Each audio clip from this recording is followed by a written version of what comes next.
think you looked fantastic. How do you feel the fight went? I thought the fight went almost exactly as we thought it would in terms of the matchup. I mean, Pedro was, I feel like might have had an opportunity to put him down with one of those strikes throughout the fight. But, man, he's, as advertised, as tough as they come, solid striker, granite chin. And, yeah, I think that was my best performance to date. I think I really got loose in there and let people know that I'm more than just a grappler.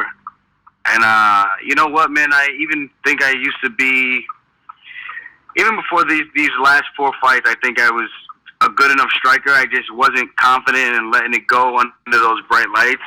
I mean, in training, I always did it. You always hear Matt and Ray talk about it, what I'm able to do in training. But now actually going out there and putting it on display for the world, I think that's what they've been wanting out of me for such a long time. And I think the Funk Master has finally arrived, the full form of him. I mean, honestly, watching it, I was like, what did he do in training different this time? You just seemed to be, even right from the bell, you could tell you were sort of feeling yourself. You were maybe talking a little bit of trash.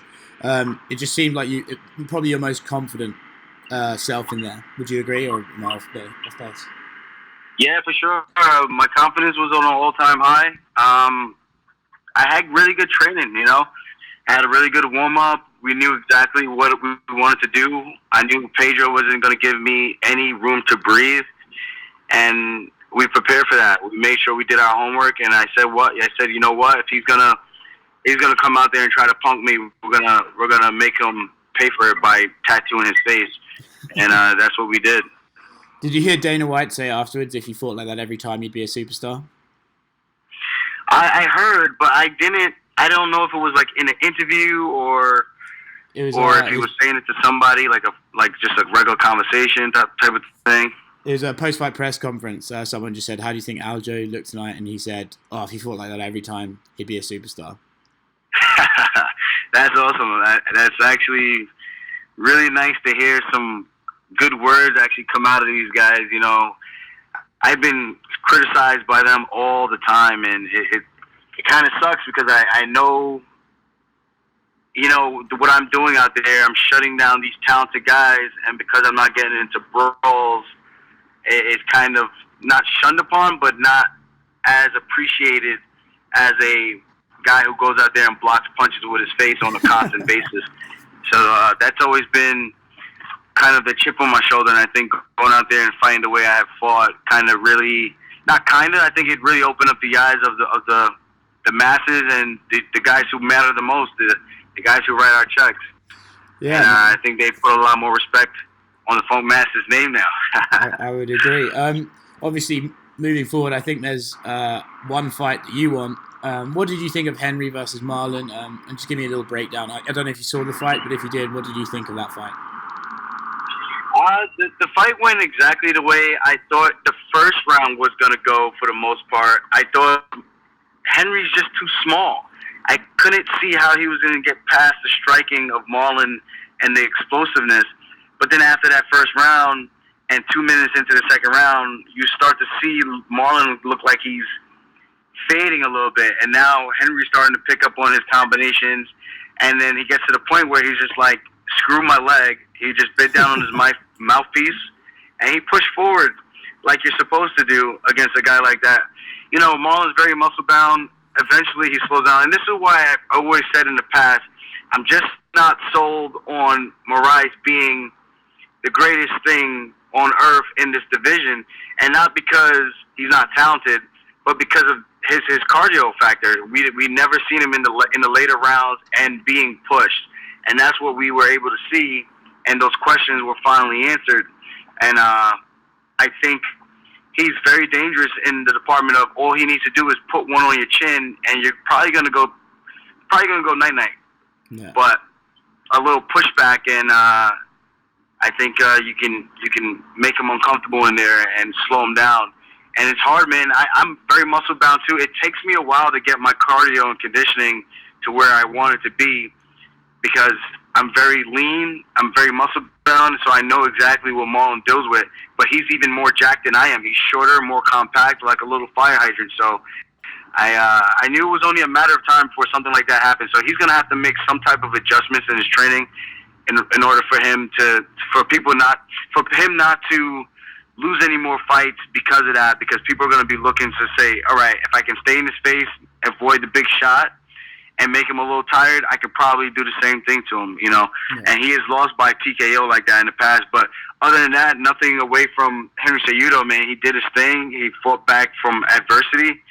And being the smaller guy and having his legs chopped down like that, 5 more leg kicks and that fight could have probably been over, or Henry probably doesn't walk at all in that fight and gets probably stopped himself. So it's a game of inches, and Henry came out, against a little adversity and showed why he is the triple champ. Yeah, and a great breakdown as well. You sort of took the words out of my mouth. I wonder if Marlon, if maybe that's sort of giving people a blueprint to beat him. So it'll be interesting to see what he does to change. But after the fight, Henry got on the mic as he likes to do, called out a bunch of names, but noticeably not yours. What did you think of his list of Cruz, Faber, and Cody? And did you even, I'm sure you paid attention to it, but what did you think that he didn't say your name? I thought it was the list of has-beens and retirees, guys that probably should be out playing golf somewhere. So,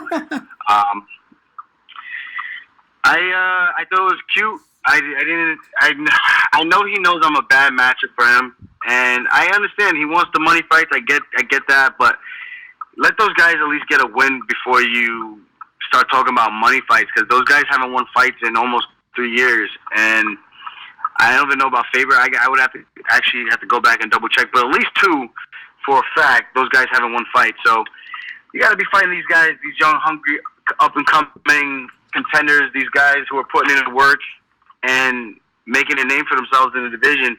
Yeah, I might have lost to Marlon, a guy who Cejudo beat in the 3rd round. But at the end of the day, I still believe that was as fluky as it gets. I'm a new animal, and I said it, man. There's a new funk show in town, so bring them on, man. Bring it on. I am ready.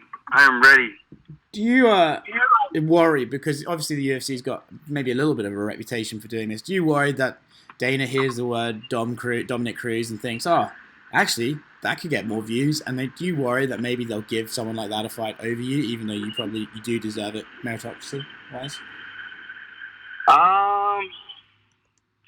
You know what? There is a possibility that could happen, and I'm prepared for it. Mentally, I'm prepared for it. It's not going to get me down. I was kind of hoping that I would have gotten the shot, and I heard Dana also made a comment to Matt Serra if I had fought like the way I did all the time as well, he said if he knew I could fight like that, he would have made me the main event to begin with, or something along those lines. So I like my chances. I think I'm in a good spot, but if I get passed over like I did for the title shot to begin with, I'm okay with it as well. But I think the MMA universe and the UFC would completely stand for nothing to have a number 1 contender on a 4-fight win streak who just probably came off of what should have been the fight of the night to get passed over for a has-been or a guy that should be out on the field playing golf somewhere. I just don't really agree. But at the end of the day, it's their organization, their business. They're going to do what they think makes the most sense for them. Yeah. Well, let's hope that doesn't happen this time around. I'd like to see you get the title shot. I think it's been a long time coming. I hope so, man. Shit, that'd be a dream come true, man. Cinderella story, ups and downs, and just being down from being knocked out like that, and even being able to take that in stride and keeping things in perspective. A lot of people would have lost their head and their confidence, but I stood unshaken and I battled back adversity, and here I am, man.